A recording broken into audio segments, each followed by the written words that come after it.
জুমার দিনকে বিষ্ণু ঈসা ইসলাম বলেছেন হাদা ইয়াউমুল ঈদ, হাদা ইয়াউমুন জাআলাহুল্লাহু লাকুম ঈদান। তাবারানির হাদিস। বিষ্ণু বলেছেন এটা এমন দিন যে দিনটাকে আল্লাহ তাআলা তোমাদের জন্য ঈদের দিন হিসেবে ঘোষণা দিয়েছেন। পড়েন আলহামদুলিল্লাহ। আল্লাহ তাআলার একটা বৈশিষ্ট্য হচ্ছে সুন্নাতুল্লাহি ফিত তাফদীল। এক এক জিনিসের উপর আল্লাহ এক এক জিনিসকে বৈশিষ্ট্যমণ্ডিত করেন, মর্যাদা দান করেন। ফাদ্দালা জামানান আলা জামান কামা ফাদ্দালা মাকানান আলা মাকান, ইনসানান আলা ইনসান। আল্লাহ ব্যক্তির উপর ব্যক্তিকে প্রাধান্য দেন, আল্লাহ সময়ের উপর সময়কে প্রাধান্য দেন, আল্লাহ স্থানের উপর স্থানকে প্রাধান্য দেন। এটা আল্লাহর সুন্নাত।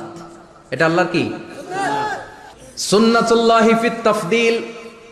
ফাদ্দালা জামানান আলা জামান কামা ফাদ্দালা মাকানান আলা মাকান, ইনসানান আলা ইনসান। পৃথিবীর সব মানুষগুলো এক রকম নয়, এক মর্যাদার নয়। আবার লক্ষাধিক নবী